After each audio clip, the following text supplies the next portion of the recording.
At the time, I was a 31-year-old woman, married and had recently moved back in with my parents after returning to the town where I grew up.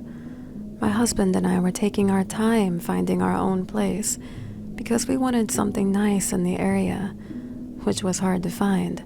The story takes place in my parents' house, beginning 10 years ago.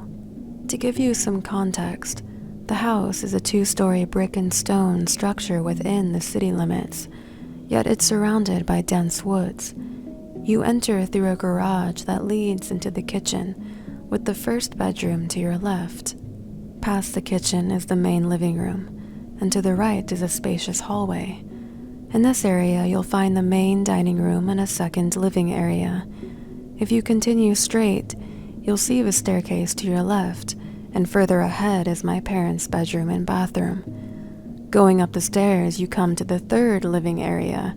Yes, it's a huge house, with 2 sets of French doors side by side, leading out to the outside balcony. Moving straight ahead, a sharp left takes you to 3 more bedrooms and 2 bathrooms. This is where the story unfolds.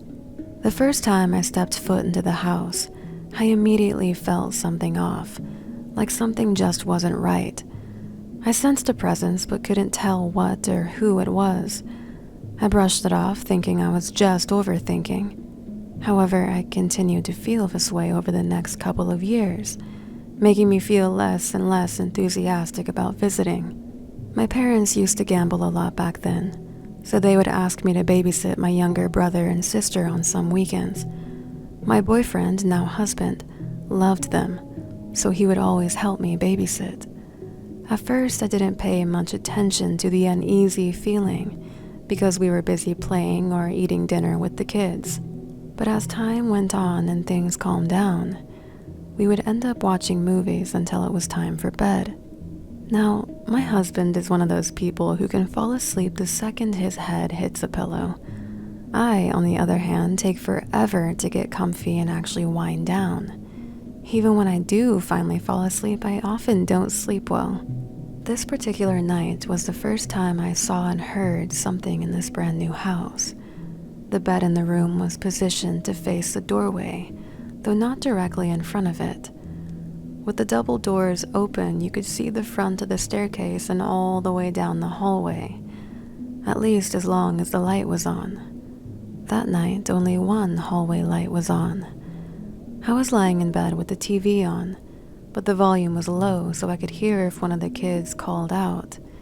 I was almost asleep when I heard one of my siblings coming down the stairs.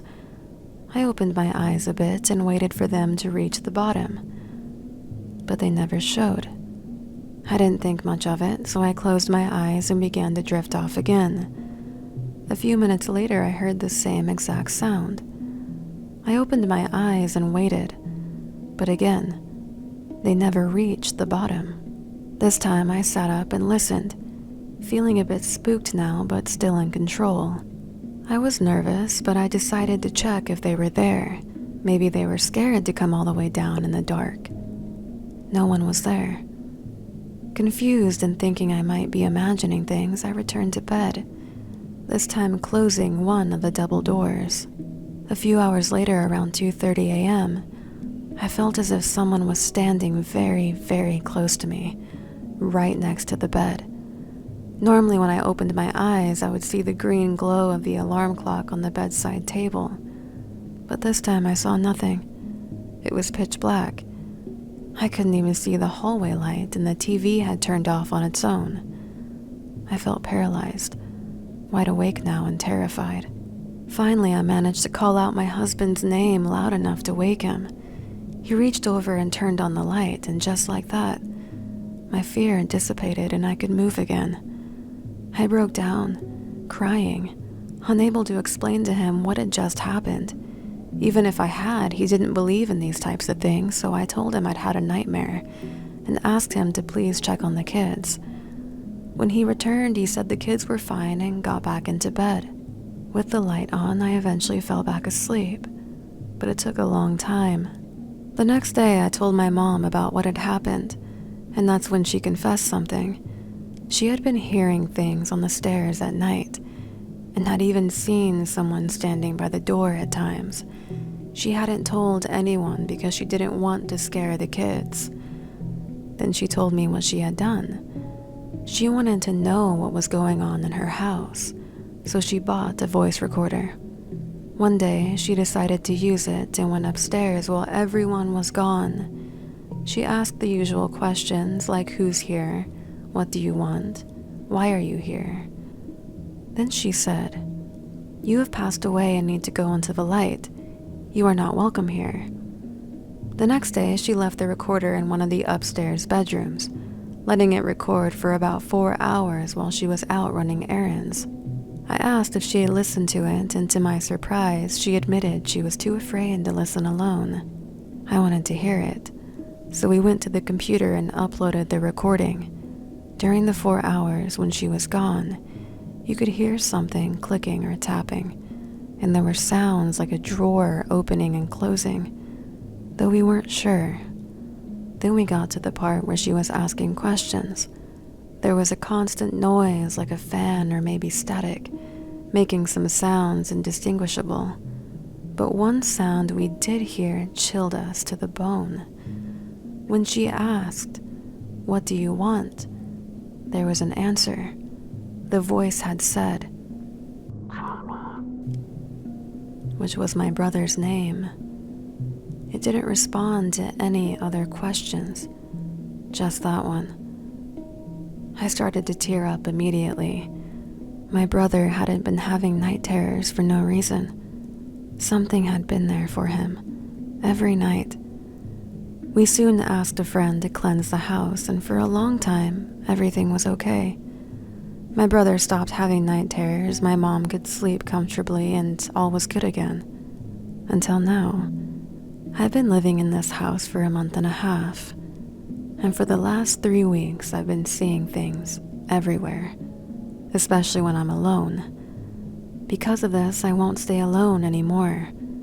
I have a strong feeling of being watched, and at night, I've even felt someone tugging on my blanket. I think it might be time for another cleanse. A bit of time had passed when came a day I was sitting on the living room floor, playing with my nephew. Mom was on the left couch and my sister was on the right couch. My nephew had a toy piano made of cloth that could be folded. The piano was behind us in the corner with all my nephew's other toys. We were talking and watching my nephew attempt to walk when the piano suddenly made a sound, as if someone were pressing the keys slowly. We stopped and stared, then looked at each other in shock. Then the keys were pressed rapidly until the piano finally shut off on its own. Mom and I weren't necessarily scared, but my sister was terrified, especially after something had happened to her the night before around midnight. But that's a story for another time.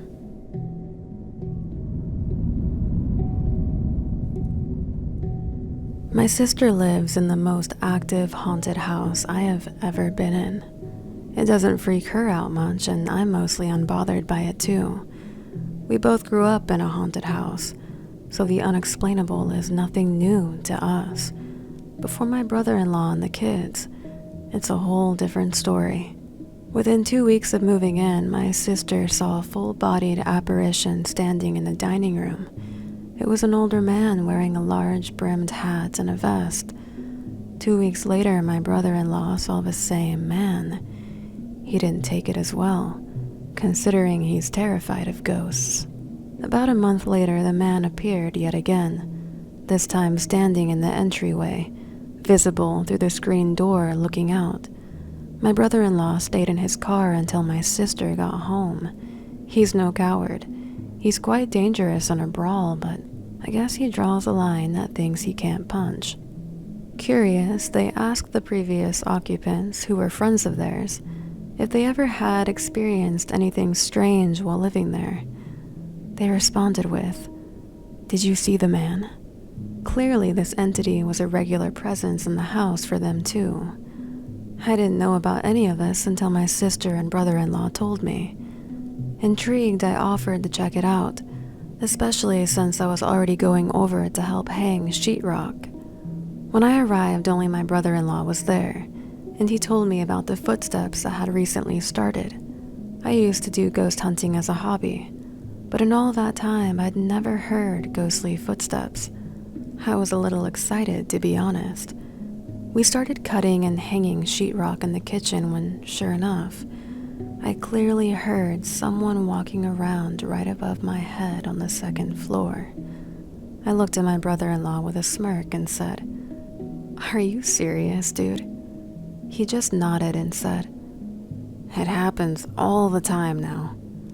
A chill ran up my spine as we kept working, all the while listening to the unmistakable sound of heavy footfalls and shuffling from above. I wish I had recorded it. It just kept going. Suddenly the footsteps stopped, and it stayed quiet for about 10 minutes. Then we heard a slamming sound that shook the floor. It rattled both of us even. The only thing that could have made that sound were the old, heavy wooden cellar doors outside.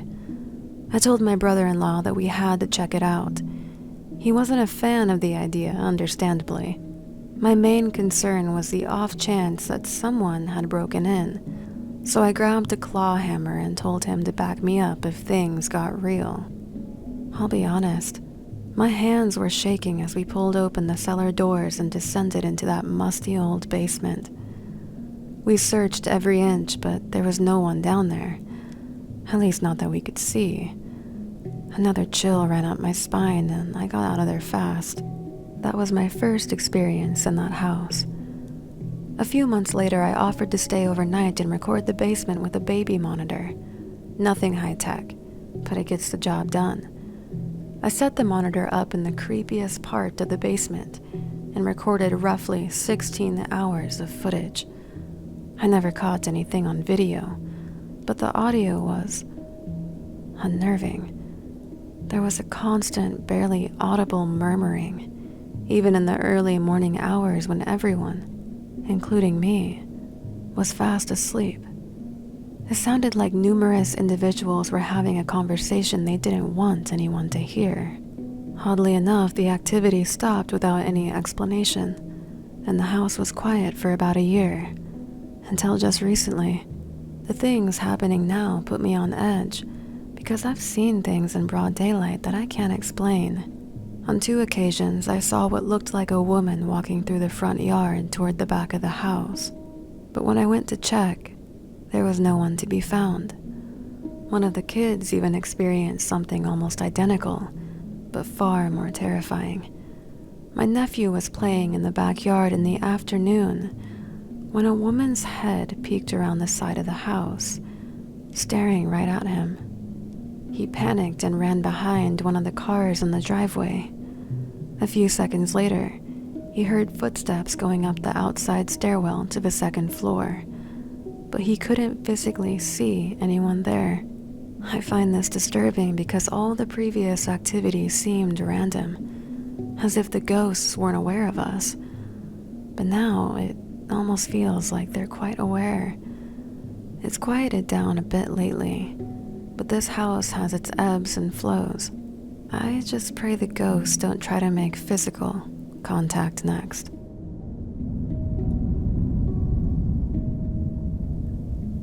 These events happened to me years ago when I spent a year working at one of the largest theme parks in the UK.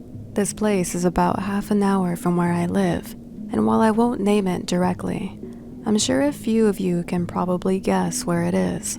I worked there as a ride assistant and worked on several different rides, including 3 of the big coasters and a couple of the dark rides. For those who don't know, a dark ride is basically a ride that is completely indoors.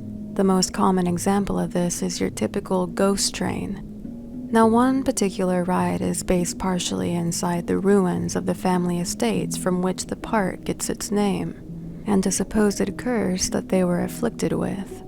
The ride would start with an indoor queuing area, before moving guests into a cinema which told them the story, and then to a place known as the Octagon Room. There would be a small effect-based show. Then finally, guests would unknowingly exit the ruins and board the actual ride, which was a haunted swing type affair. The actual ruins are well known for being potentially haunted. At one point, the British TV series Most Haunted even featured them, and after my time on that ride, I can 100% agree. One night during October, which is when the park stays open until 9 to allow guests to ride in the dark, I was sat at the end of the queue line. A member of staff is always stationed here to ensure that there aren't too many people in each group, and also to greet guests. Now, usually after about 5 p.m., the ride became pretty deserted, as most people wanted to ride the roller coasters in the dark, not walk through some very dimly lit building. So my job was pretty easy. At the end of the queue line, there was a small station with a television screen showing security camera feeds and a direct phone line to the ride operator's cabin. The cameras focused on the outdoor entrance, the entire queue line in the cinema area. There weren't any blind spots either on these feeds.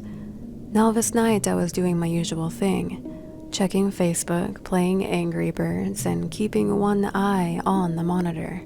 That's when I spotted what I guessed was a young couple making their way up the winding queue, zigzagging their way toward me. I locked my phone and shoved it in my pocket, as sometimes the managers like to try and sneak up on us. As this couple got about 3/4 of the way to me, I turned around to give them a friendly wave and to assure them that the ride was still open. I'd even informed them that they would have the whole place to themselves, but they never made it to me. They were just gone. I stood staring for a moment in complete puzzlement. There was no way that they could have just run out of the room without opening one of the very loud and heavy fire doors, or jumping over about 20 sets of metal bars that made up the queue line. As my brain processed this information, the hairs on the back of my neck rose and a sudden chill ran through my very core. Needless to say, I was very relieved when a coworker came about 10 minutes later so that I could go for my break. While that was a unique and isolated incident, the next one happened several times but never really fazed me. Throughout my life, I have had a fair few paranormal encounters and have a certain sense for when something is around, and whether or not it might be benign. In the building, the octagon room was the last section of the ruins that guests passed through, and believe it or not, it was a fairly large octagon-shaped chamber. Usually after the show finishes, a thick, heavy curtain is pulled back by a machine to reveal a secret tunnel that guests must then follow. After about 4 months into the season, this machine broke, and the maintenance staff realized that the part they needed wouldn't be available until after the park closed in November. So, rather than pinning back the curtain, the decision was made that one ride assistant would have the fun job of standing behind the curtain in the pitch black, and once each show had finished, they would pull back the curtain and allow the guests to pass through, making sure nobody was left behind. More often than not, this duty fell onto me. Needless to say, I enjoyed my time sat in the dark. After a week or two, I knew the exact timings of all the light and sound cues of the show, and also scared quite a few people who weren't expecting some guy to be stood behind this mysterious curtain. In fact, many people thought I was a wax statue or something. I would play on this before moving just slightly whenever they went in to take a closer look. However, every so often I would have an immense oppressive feeling wash over me. The room would just feel much darker than it had a couple of seconds before, and I would always get the distinct impression that there was some sort of male presence just behind me, although I never turned around once. I always stood my ground though. I knew this presence did not want me or anybody else there in its area, and he made that quite clear to many other members of staff. There were several reports of female coworkers being pushed and shoved while working in that area, and even pinched. Long story short, the frequency and nature of this presence soon meant that I was one of the only people who were willing to stand there and endure the intense feeling of hatred that would just randomly appear and disappear. all while hearing the endless loop of cinematics, some old cackling laugh and whispers of curses while talking about the estate's history. Oddly enough, I strangely liked it.